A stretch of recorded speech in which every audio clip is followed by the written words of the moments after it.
talking about how to synchronize state and between DPUs, IPUs, EPUs, etc. So we should probably get started. I'm displaying my screen right now, and I've started the recording.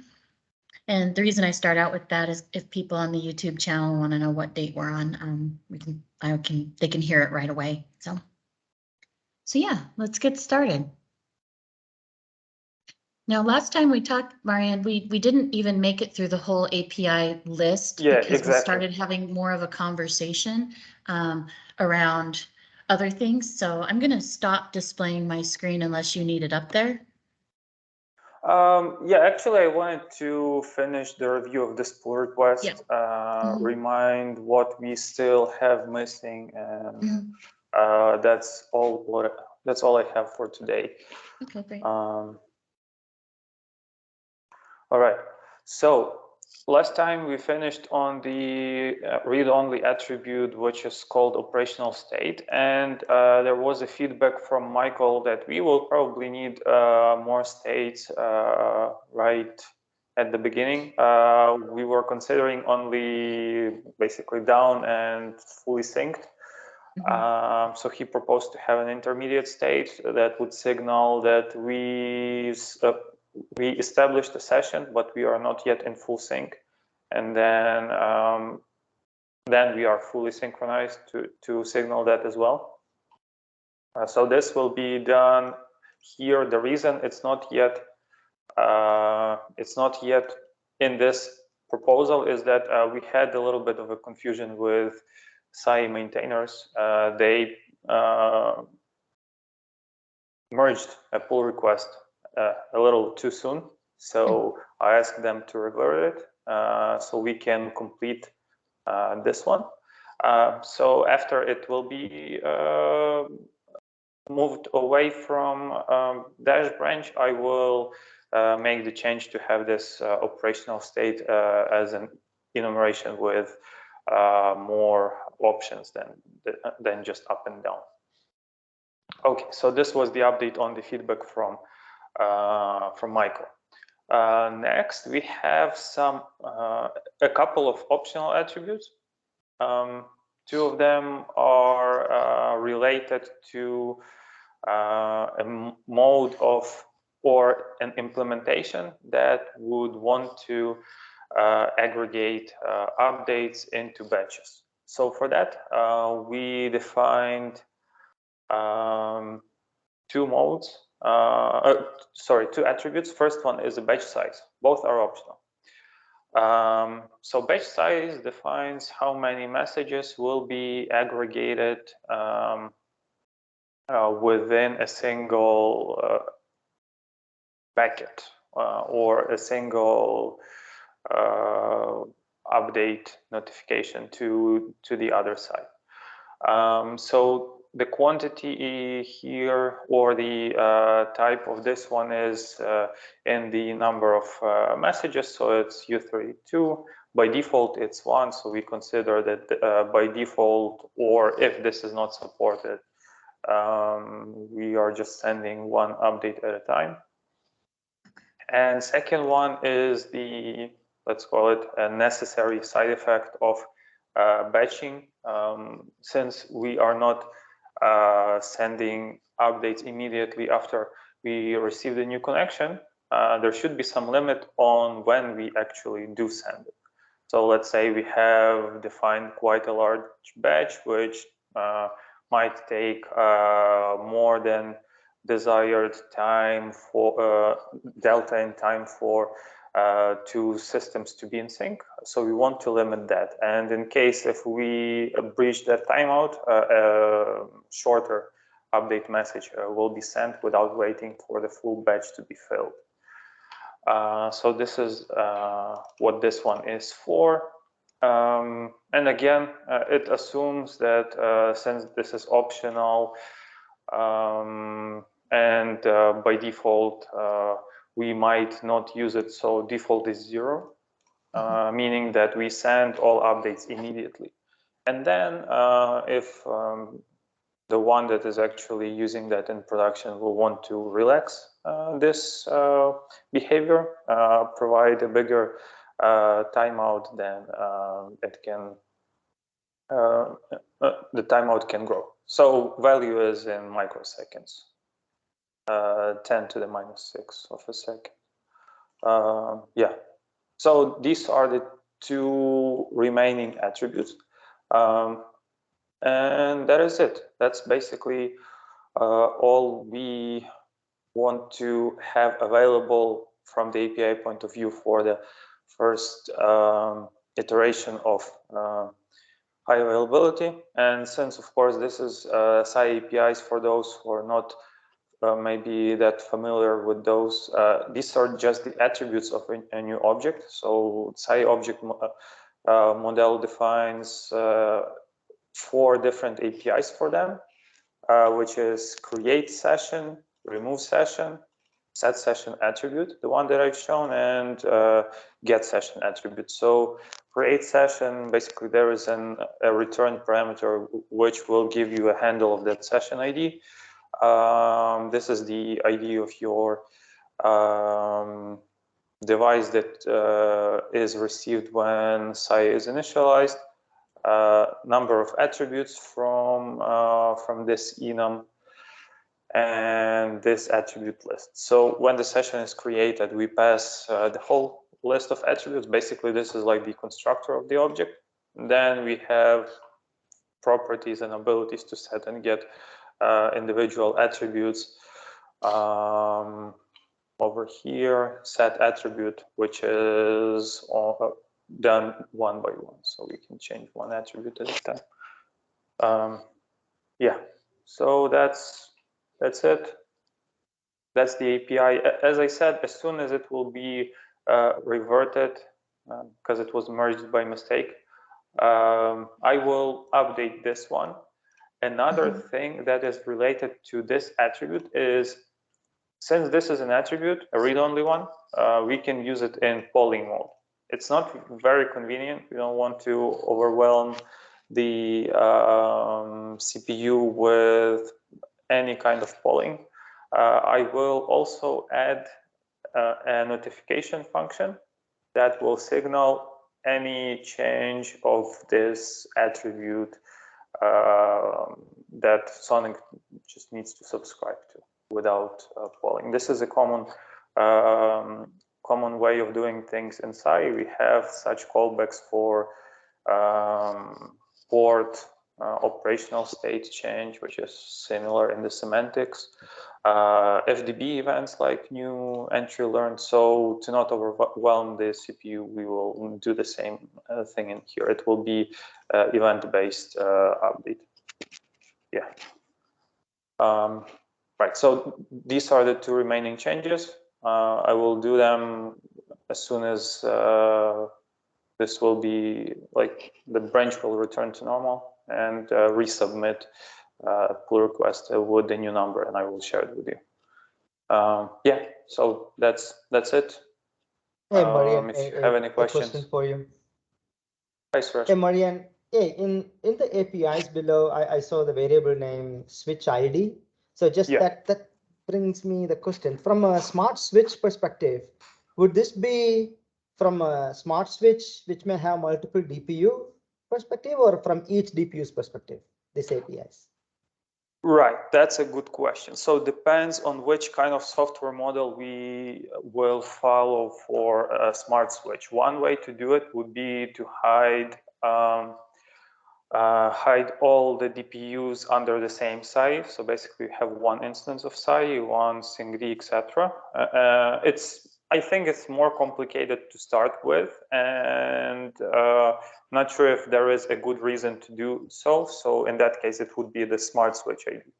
And in another case, even though this is a smart switch, it has a notion of different NPUs inside. So we would have an ID per DPU, a separate ID for the switch ASIC, which is a more disaggregated software model. But I think that's something that everyone would want to start with, because it's much easier to bring up all the software. Got it.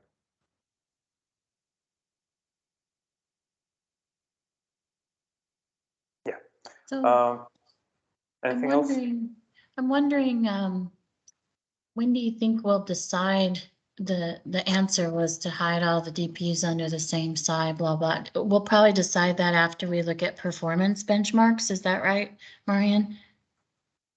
I don't think it's related to performance. It's more about who's making the decisions. Do we leave decision making to SI implementation, or we can define some common logic, common benchmarks, common telemetry counters, etc., that will allow Sonic software to make the decision what to program on what device. So it will be transparent. Okay. Yeah, I think from a program critical path point of view, if we choose this consolidated approach, I think it's going to take a lot longer to see first light of day. Oh, definitely, yeah. You know, and I think from a risk management point of view, we might want to, you know, sort of agree that maybe this first disaggregated model or distributed model is more pragmatic and treat the other one as an optimization option. I think it's just a point of view. You know, from a risk point of view, it's almost like making a waterfall project out of it. And, you know, we know how those go. So that's just a point of view from a risk point of view. And then technical elegance can always be sought as a follow-on. Right? You know, and perfect's the enemy of done. And this is a super complex project with a lot of moving parts. So I would just put that out there for everyone's consumption. Correct. And in that model, basically, if the multiple DPUs within the smart switch, each of them would have their own sort of size switch ID, and basically the controller will issue multiple APIs to independently create HA sessions for each DPU, right? Yeah. Yeah. Okay. Yeah. I'm not on the hook for implementing any of this, so take all my comments as ivory tower. Yeah. Right? Yeah. People have to make their own choice. I'm just giving you a point of view. And when I forgot in the beginning, when McCall Zygmunt had feedback about the operational state, and he had listed, you know, many different states that we could be in. Did anyone go back and do any research in the past? I mean, there's a lot of different operational states for different technologies. Are we reusing anything, or are we just coming up with our own? Yeah, actually, we are working with a sorry, I don't know his exact position, but he's from University of Cornell. There is a SIGCOMM paper by him with regards to state synchronization of systems. So yeah, we're working on reviewing the work done before to see if we can use anything of it. So cool. that's the work that we're doing in parallel. Yeah, that's great. The academic side. Yeah, the telecom world probably had this all figured out, or these guys, so that's great. So we've gone through the content we have today. Did anyone else have questions or things they wanted to bring up? I know that, I think Vijay, you had said maybe you would want to contribute, or was that to behavioral model? Yeah, hi, this is Vijay from AMD Pensando. Yeah, I think we wanted to contribute to the behavioral model. I think one particular thing in question was one of the open items, which was the routing type VNet Direct. I believe we have some changes which are in line, which can address this particular item. So that's the thing that we wanted to just bring it out. So I guess we'll reach out to Marian and Christina separately. Is that okay? Yeah. Do you prefer suggestions in a PR format, Marian, or because it's so early, just reaching out ad hoc? Yeah, we have behavioral model meeting Thursday as well, Vijay. Right, yeah. So we can follow up on that on Thursday, but if you are familiar with the requirements or the type of how exactly this type of route has to behave, I don't think we need to talk too much. You can just raise the pull request to the behavioral model. Will that collide with Okay. your current open PR? I don't know. Hard to say. Are you Okay. comfortable with that, It Vijay? shouldn't because VNet routing, there is no pending changes to VNet routing, so it should not. Are you comfortable with that, Sounds Vijay? good. Okay. Yeah, wonderful. absolutely. I think that's kind of works better for us too. We can raise a PR and we can address comments on that and discuss around that PR. That's great. Thank you. Thank you for volunteering. I appreciate that. Does anyone else have anything this time around? Yeah, go ahead. continuing with the high availability discussion, right? Yeah. So Marianne, last time Michael and all of us, we had discussed that we want the 2 pairs of the HA session to be in active mode, right? Is that still under consideration, and is that what's reflected in the APIs and the model in the document? So there is no, there is nothing that prohibits implementation to be working in active mode under this API. You can configure both of them as active.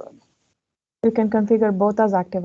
Okay, that sounds good. Probably other modes are, as it seems right now, optional. So everyone will likely focus on active in their implementation, and API allows you to do that. That sounds Configure good. that later. Okay.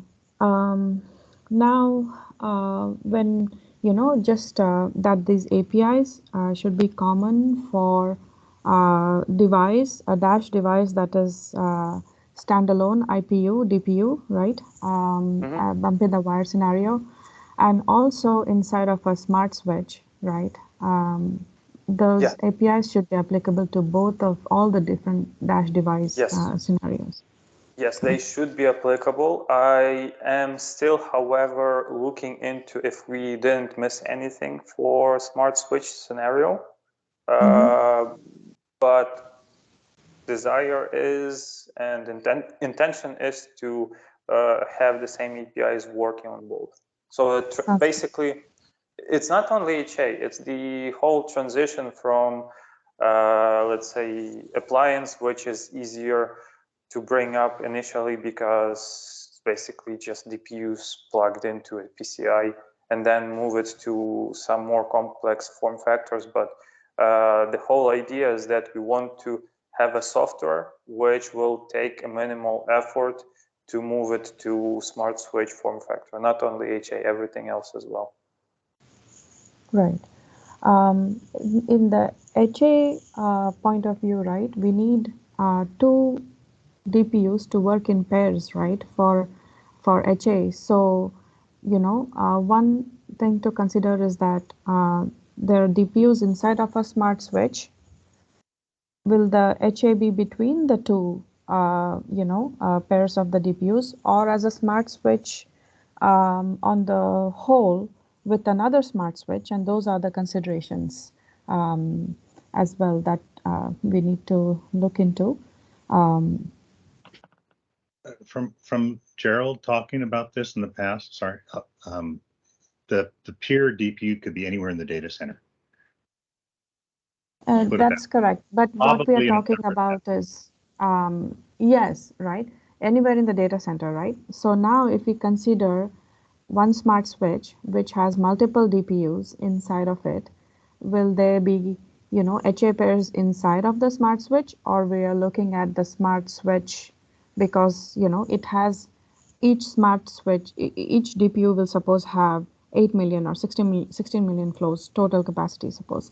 So the overall smart switch will have aggregate capacity of very large capacity, right? So the total number of flows that if we look at, and if we have a central CPU that is managing all the, distribution of flows across all the DPUs within the smart switch, one thing to consider is that, okay, if the entire smart switch is considered as one entity, And then do we need to have a HA pair of that sort outside somewhere in the data center Yeah, that but will pair? Reshma, Yes. this is a great point, but isn't it true that this decision is basically rests on the controller, right? SDN. So, so in the SDN side of the things, what really happens is that you really define a failure domain. If it so happens that, hey, if there is only one smart switch in there at all, then of course, you try to basically leverage those four. Let's say there are 4 DPUs in that smart switch, and you say, okay, I'm going to do a pairwise within those ones. But if you have multiple smart switches, then you are going to really spread out that failure domain and say, okay, let me just pick up a pair of that particular one, and I'm going to pair it up with some other smart switch so as to really leverage that, and also distribute this failure domain, so to speak, so that even if one smart switch were to fail, other smart switch, so you are spreading this one out depending upon what knowledge you have as a SDN controller about what is the availability of your hardware is across the board, and then this is how you're going to make sure that you protect one versus the other in the best manner possible, right? Yeah, it Yep. shouldn't affect any. Just everything is orchestrated with the view of what's the view that's in the controller. Do we think that the controller will have access to individual DPUs inside of a smart switch and control of how many flows will go everywhere in each of those DPUs inside of a smart switch? I believe Right. so, because then you are Initially, tying up even definitely, the yes. In that case, do we pair within the smart switch, or or overall, how do we distribute? How do we create those HA pairs within or outside of the smart switches? One thing that we need to decide at some point. Yeah. It's completely up to the application software and the SDN controller. We shouldn't care. It's just a blast radius choice, right? Like, to simplify what Hanif said, right? What's the blast radius of a failure? Do the right thing, and also take into account the cost of the traffic in the network and the distance, etc. Right? There'll be some algorithm, but it doesn't affect our software. I think this goes back to what Hanif said, right? In most cases, in a data center, you will not have the HA pairs within the same failure domain, right? So if there is any optimizations we need to do to have different DPs within the same switch to be pairs, I think that should be of lowest priority. In most cases, Right. we can assume there will be at least 2 smart switches, and they would be pairing rather than 2 DPs within the same switch. Agree with that. The underlay routing takes care of it based on what it's told to do, right? We don't have to worry about the decisions other than setting up tests. It is based on the failure domain, right? If something goes wrong in that switch, likely all the DPUs within the switch will be affected.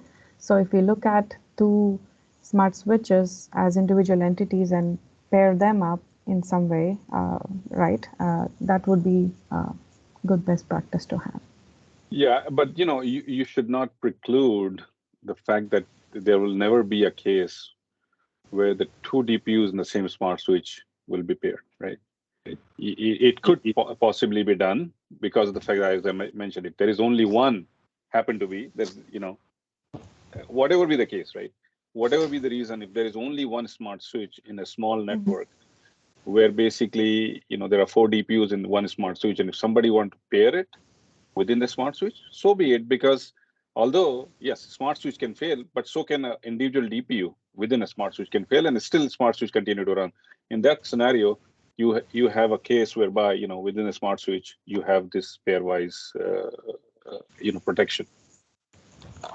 Right. I mean, all that is somewhat germane, right? Because once you build the appropriate mechanics on the northbound layers, right, whether it's intra switch or server and inter, smart switch, it's the behavior can be made consistent. Exactly. And there are also other combinations of, geo redundancy and whatnot that can come into play between data centers and, with other, traffic redirection capabilities and all of that built in, right? To make it, really esoteric, right? So, but as long as you're able to address and configure an entity in a particular, DPU, you should be able to do it whether within a smart switch or across a smart switch. Agree. In that case, the APIs that we have has switch ID and all that. So, how we identify the DPU or the whole smart switch with, as one entity, those things will come into picture. And that's kind of why I thought about bringing this up. Yeah, that API is right now fairly simplistic. You can have other translation layers built under the guise of that switch ID, right? Switch comma DPU or whatever is the numbering factors there.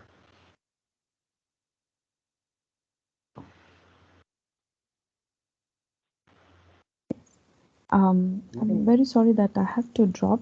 I have a hard stop at the moment. Sorry about that. Thank you. Yeah, thanks, Rashmi.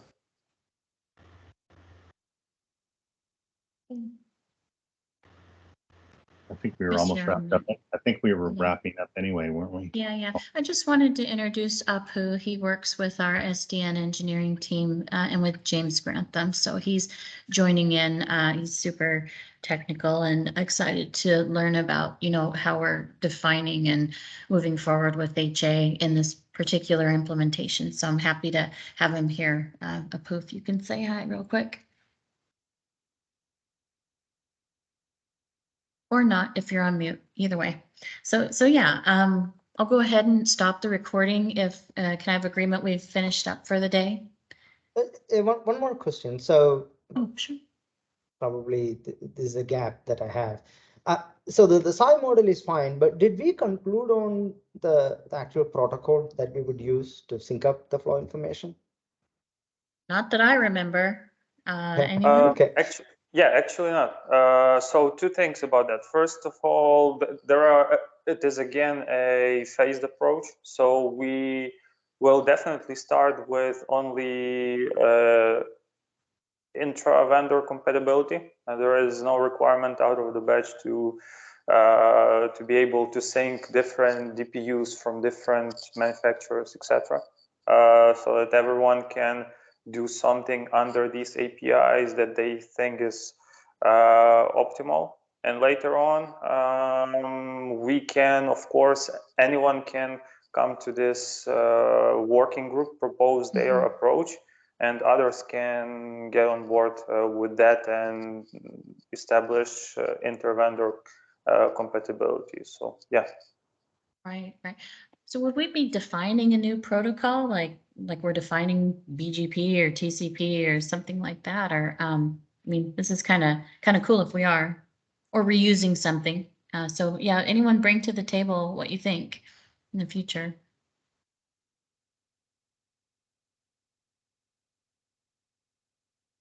Okay. So action items for next week. Do we have any, team? Yeah, probably not. I will just leave the pull request up to a review when it is updated. And then I think I would suggest if we actually have agenda, then we can meet next week. If not, it's also okay to skip until something will come up. Okay. And before we drop, anyone on the call, do you have an AI for next week? Nope. Okay. We'll wait for the PR. I'll go ahead and stop the recording and I'll post it to the normal channel, the YouTube channel. Thanks everyone for your time.